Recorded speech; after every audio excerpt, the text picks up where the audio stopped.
오늘 우리에게 주시는 하나님의 말씀은 사무엘상 20장 12절에서 23절까지입니다. 사무엘상 20장 12절에서 23절까지입니다. 제가 가지고 있는 구약 성경은 442쪽입니다. 사무엘상 20장 12절에서 23절입니다.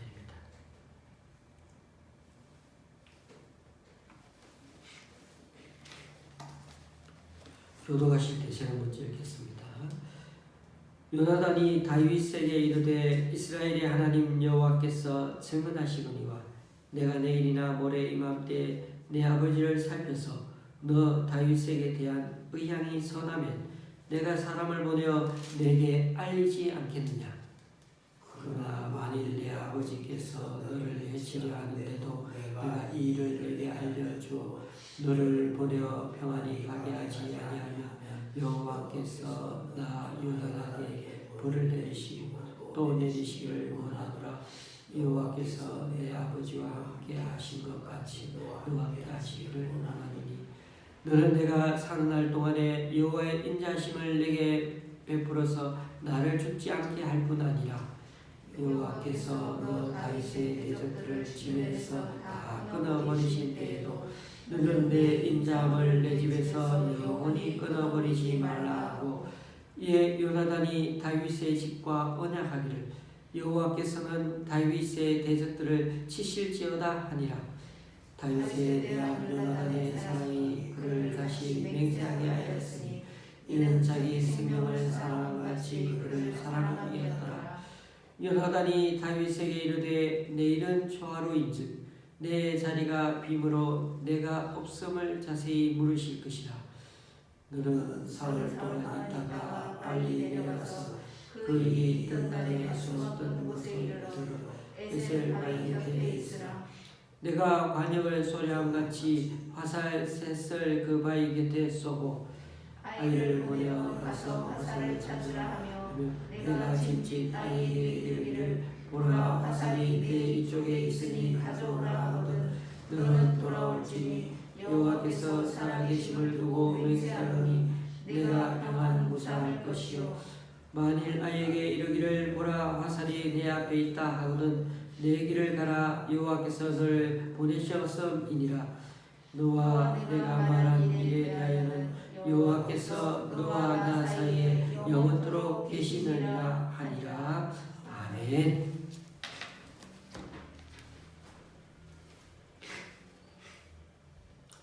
중국 드라마 중에 이런 내용을 다룬 얘기가 있습니다. 황제의 맏아들 세자가 아주 똑똑하고 부모님도 잘 섬기고 무엇보다 전쟁에 나가서 많은 전과를 올리고 백성들의 사랑을 받았습니다. 그런데 아버지는 그런 아들이 질투가 나서 자기 친아들인데도 또 나중에 크면 자신의 입지가 위험하다고 싶어서 그 아들에게 반란의 죄를 뒤집어 씌워서는 사약을 내려 죽였습니다. 그리고는 세자를 따르는 사람들을 다 또 주변에 있는 그 신하들과 또 사람들 다 죽이고 다시는 자기 그 아들 죽은 아들 황세자 이름도 일절 아무도 거론하지 못하게 했습니다. 그런데 세자가 아버지에게 내린 그 사약을 마시며 죽을 때 마지막 한 말이 있습니다. 제가 그 내용을 그대로 말을 찾지는 못했습니다만 이런 내용입니다. 아들은 아버지를 알지 못했고 아버지도 자기 아들을 제대로 알지 못했다라고 말입니다.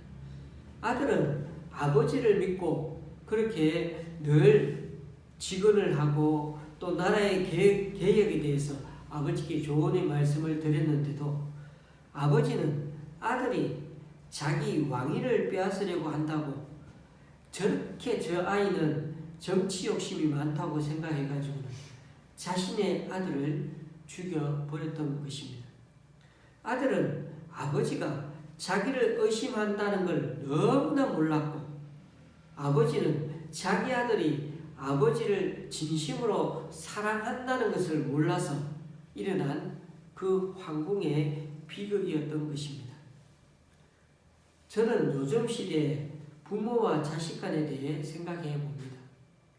요즘 세대 차이가 많이 나고 정치관도 다르고 살아온 세월도 차이가 나니까 서로들 말이 안 통해가지고 오해를 하는 겁니다. 여러 가지 가치관이 차이가 나는 것은 어쩔 수가 없지만 서로 조금씩 양보하며 대화로 풀어가고 서로 얘기를 들어주어야 하는데 그렇지가 않는 경우가 많이 있다는 것입니다. 서로 자신의 생각만 맞다고 계속 주장을 하면 그때부터 부모와 자식 간의 관계도 점점 소원해지고 관계가 멀어집니다. 그런 점에서 사람은 서로를 배려하며 서로의 얘기를 어쨌든 들어주려고 애를 써야 한다는 것입니다. 제가 왜 이 이야기를 하는가 하면 오늘 본문에 나오는 요나단과 그 아버지 사울 사이가 그러하기 때문입니다.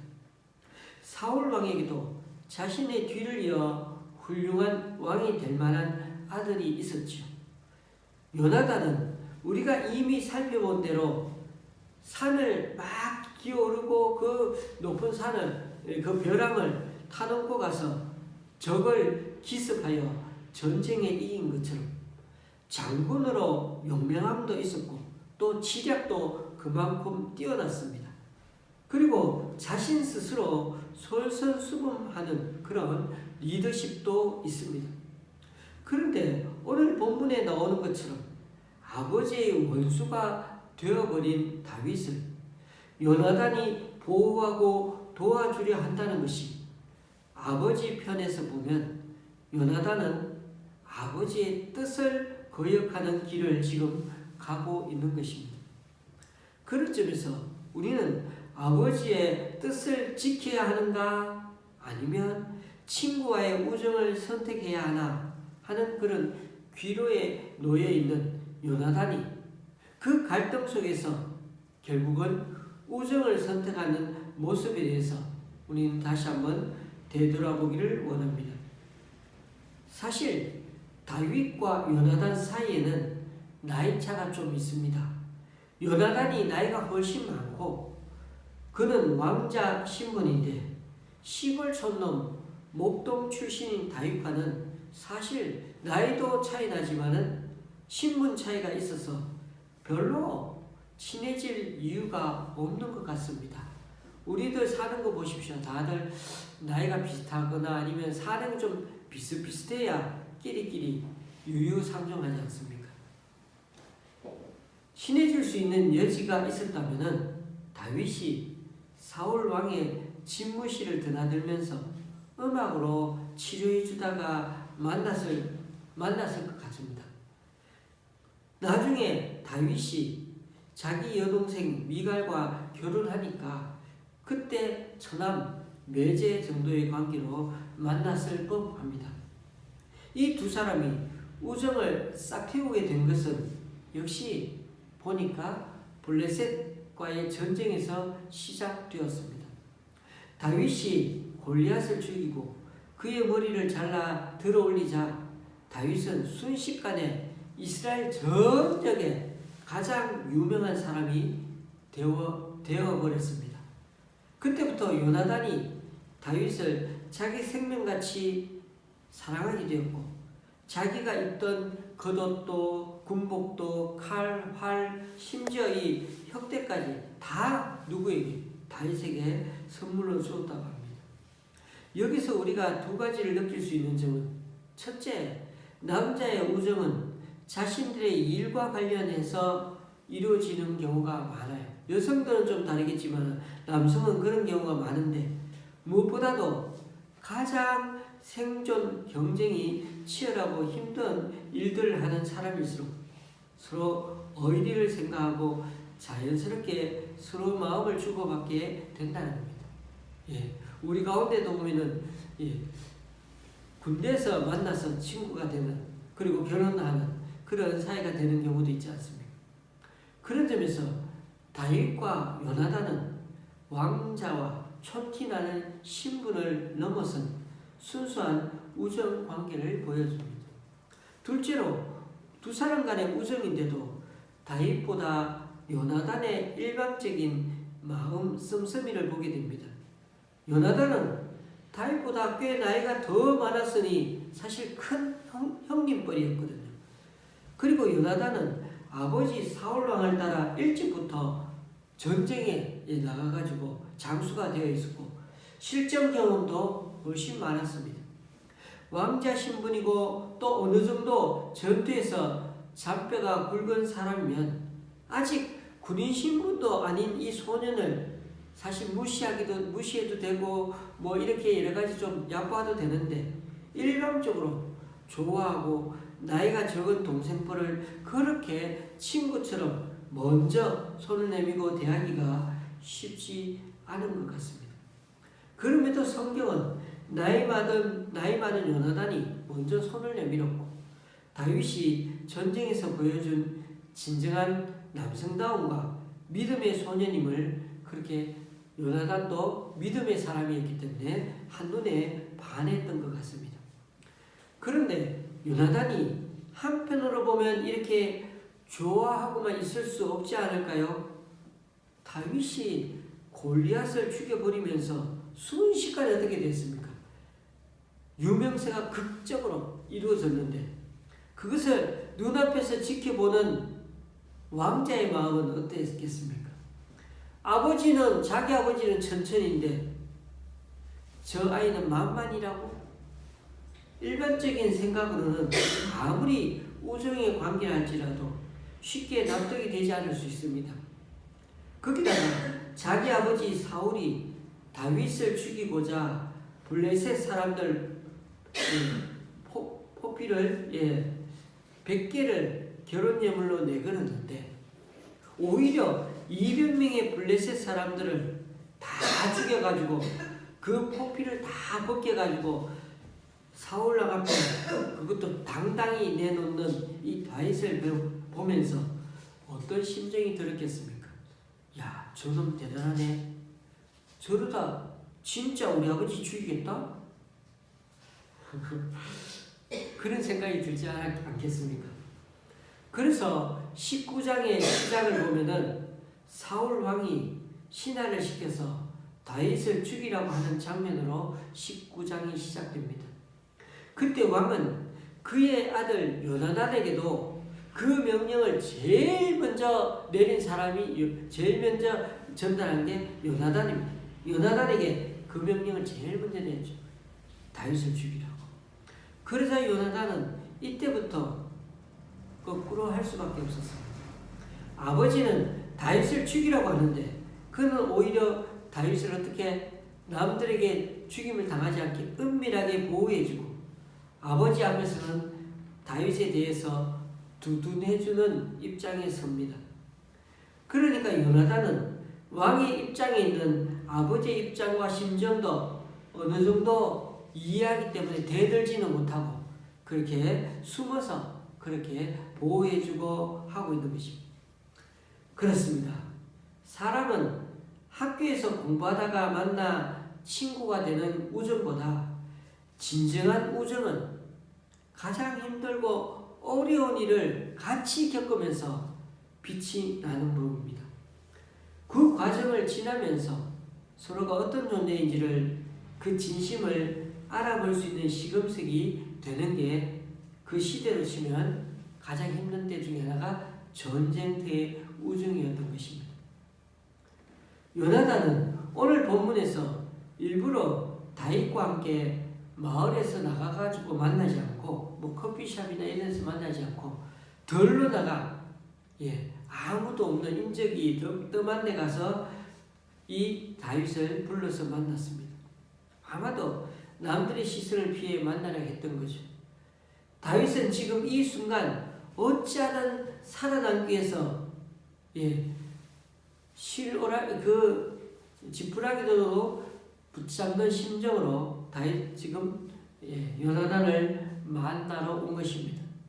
그래서 다윗은 형님 요나단을 붙잡고 8절에서 자신에게 인자를 베풀어 달라고 청했습니다. 그런데 놀라운 것은 이제 요나단이 다윗에게 같은 요청을 하고 있다는 것입니다. 이게 오늘 참 아이러니하죠. 지금은 왕자인 요나단이 더 권력이 있고 더 가진 게 많지 않습니까? 오히려 다윗이 비굴한 모습을이라도 보여주고 요나단에게 잘 보이고 빌었으라도 그렇게 살아남아야 하는데, 그런데 요나단의 요청을 보면 오히려 힘을 쥔 이가 다윗이고 요나단과 사울이 다윗의 호의를 빌어야 하는 처지처럼 그렇게 요나단이 다윗에게 막 부탁을 하고 있는 겁니다. 갑을 관계가 완전히 뒤바뀌어 있는 것이죠. 제가 14절 15절을 읽어보겠습니다. 너는 다윗입니다. 나는 요나단입니다. 너는 내가 사는 날 동안에 여호와의 인자심을 내게 베풀어서 나를 죽지 않게 할 뿐 아니라 여호와께서 너 다윗의 대적들을 지면에서 다 끊어버리신 때에도 너는 내 인자함을 내 집에서 영원히 끊어버리지 말라. 지금 자기 아버지 사울은 다윗을 제거하려고 혈안이 되어 있습니다. 요나단이 다윗을 제대로 숨겨주지 않으면 이참에 붙잡혀 죽을 수도 있습니다. 다윗이 위험에 처해 있는데도 불구하고 요나단은 자기 아버지 사울이 다윗이 승승장구하는 것을 마지막까지 오히려 사울이 막을 수가 없다는 것을, 다윗이 더 계속해서 승승장구하게 될 거라는 것을 어떻게 보면 이미 직감적으로 알고 감지하고 있었던 것입니다. 놀랍게도 그는 다윗이 그 대적들을 모두 제거하는 그날이 올 때 내 집에서 인자함을 거두지 말아달라고 부탁합니다. 자신의 아버지가 저렇게 버젓이 권력을 휘두르고 있는데도 오히려 그 상황이 거꾸로 와전되고 뒤바뀌어질 거라는 것을 알고 있었다는 것입니다. 정말 놀랍지 않습니까? 이제껏 말을 아꼈던 요나단이 다윗의 앞날과 더불어서 사울 왕가와 자신의 몰락을 마치 기정사실로 인정하면서 거의 예언하듯이 미래 일을 준비하고 있다는 것입니다. 그런 점에서 지금 요나단이 맺는 약속의 파트너는 다윗이 아니라 다윗의 집, 즉 다윗 왕조입니다. 아니 버젓이 사울 왕가, 그것도 자신이 후에 자기가 왕이 될 수 있는데도 그 왕가가 아니라 지금 이 요나단의 입에서는 다윗 왕가를 논하고 있습니다. 다시 말해 사울과 자신이 몰락한 후에 꼭 자기 집안을 다 몰살하지 말아달라고 누구에게? 다윗에게 부탁하고 있습니다. 그리고 그 약속이 다윗이 죽은 이후에도 다윗 후손의 왕조가 그 언약을 계속해서 존중해가지고 그렇게 사울 왕가에 있는 집안의 사람들을 보호해 달라고 요청하는 것입니다. 우리가 역사 드라마나 영화를 볼 때 친숙하게 본 장면 중 하나가 뭡니까? 제가 처음에도 좀 얘기했지만은 반역자의 집안은 어떻게 합니까? 삼족을 멸합니다. 다 죽여 위아래로 삼족을 다 멸합니다. 할아버지부터 손자까지 다 멸해버립니다. 이 표현을 너무 자주 들어온 우리들이기 때문에 다윗 왕가가 들어서게 되면 그 복수의 끔찍함이란 말로 다 할 수가 없죠. 사울 왕가는 다 씨도 남기지 않고 다 죽일 것이니까. 동서고금을 막론하고 국가 간의 전쟁 가운데 사람을 포로를 죽이고 이것보다 더 심한 것 중에 하나가 바로 한 나라 안에서 왕조가 바뀌는 겁니다. 왕조가 바뀌는 것 그 자체가 그만큼 피를 부르는 법입니다. 이제 요나단과 다윗의 우정 이야기는 사울 왕조가 제거되고 다윗 왕조가 세워지는 역사의 그 변곡점을 통해서 국가적인 서사로 확대되어 말하고 있습니다. 요나단은 그런 점에서 비운의 주인공이면서 위대한 영웅입니다. 인간적으로 말해서 다윗이 아니었다면 그나마 좀 이 요나단 어떤 괜찮은 왕이 될 수 있었을 뻔한 사람이 요나단 아니겠습니까? 제가 봐도 요나단은 참 그래도 왕이 되면 괜찮은 좀 왕이었겠다 하는 생각이 듭니다. 요나단이 다윗을 아끼고 사랑하지 않았더라면 다윗은 벌써 죽은 목숨이었을 처지입니다. 그러나 요나단의 말과 행동을 보면 다윗을 죽이고자 하는 마음은 눈꽃만큼도 보이지 않습니다. 그는 다윗을 사랑하되 참으로 자기 생명처럼, 아니 어쩌면 자기 자신보다 더 사랑했다는 것을 알 수가 있습니다. 그렇습니다. 사울을 패하고 다윗을 세우시겠다는 그 하나님의 뜻대로 역사는 분명히 그렇게 흘러가지만 그 대화와도 같은 그 큰 역사의 흐름 속에 이처럼 아름다운 우정을 통해서 하나님의 역사는 그나마 빛을 발하고 열매를 맺어가고 있는 것입니다. 우리는 여기서 자기 생명을 사랑하듯이 다윗을 사랑하고 도와준다는 게 뭔지를 한번 생각해 봐야 합니다. 특별히 삶과 죽음이 오가는 순간에 도움을 주고받는 그 관계야말로 이런 말을 사용할 수 있고 그 진가가 드러나게 됩니다. 요나단은 다윗을 살려내기 위해서 매번 아버지 몰래 그 일을 하려고 합니다. 그만큼 신하들도 몰라야 합니다. 왕자로서는 저 반역자 같은 다윗을 결코 왕자 입장에서는 도와주면 안 됩니다. 왕의 권력을 유지하기 위해서는 어떨 때는 정말 피도 눈물도 없이 다 정적을 제거하지 않으면 내가 당하죠. 오히려 내가 당합니다. 그런데도 요나단은 자기 목숨처럼 여기는 다윗을 위해서 다시 한번 아버지에게 간청하기로 마음먹었습니다. 그것은 어쩌면 요나단의 목숨을 걸어야 할지도 모릅니다. 그만큼 사울의 다윗에 대한 질투심은 극에 달해 있음을 알았고, 그러다가 심각한 정신질환 증세까지 보이는 그 아버지 사울이 던지는 창에 자신의 몸 한 군데가 어떻게 보면 찔릴 수 있는 그런 상태였기 때문입니다. 요나단은 언제 죽을지 모르는 위협 속에 사는 그 친구 다윗의 마음을 어떻게 오늘 만나면서 안정시켜 줍니다. 그리고 그 다윗을 위해서 자신의 목숨을 걸고 첩자 노릇까지 하겠다고 말합니다. 그런 점에서 저는 자기 생명을 걸고 우정을 유지한다는 말이 뭔지 사실은 저는 아직도 잘 모르겠습니다. 저도 그만큼은 제 목숨을 주면서까지 그렇게 우정을 지키고 사랑해 본 적이 없기 때문입니다. 오늘 이 시간 매일매일 우리가 살아가는 삶의 자리를 한번 되돌아보십시다.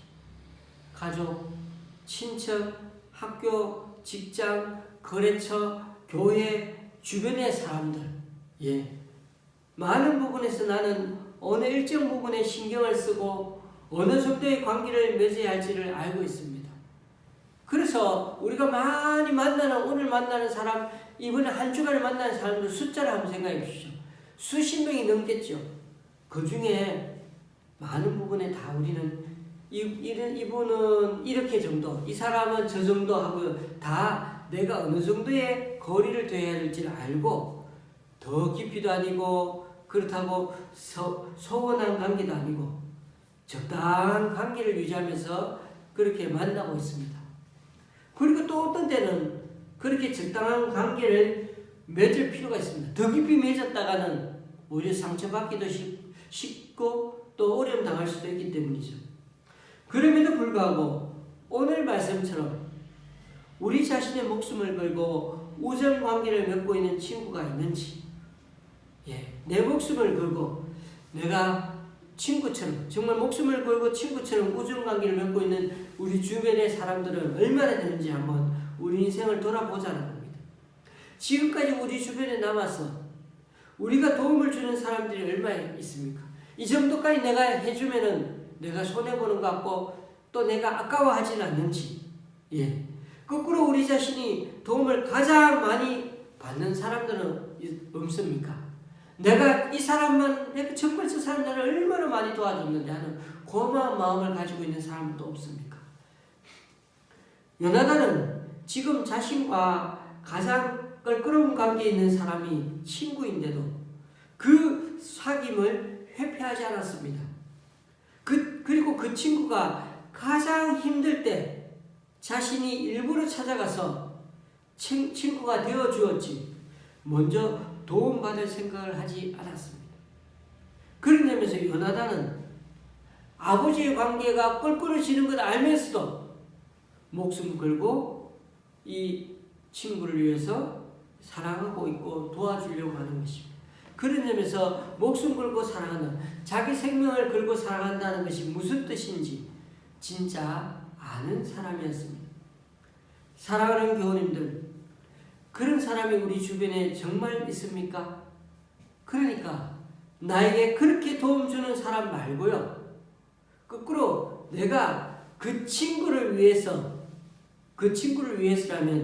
뭐라도 할 수 있다 하는 그런 관계의 우정 말입니다. 부끄럽게 저는 그런 우정이 별로 없습니다. 부끄럽게도 제가 말할 수 있는 우정은 저를 위해 목숨을 내건 친구만 얘기해 줄 수 있습니다. 그분은 예수 그리스도입니다.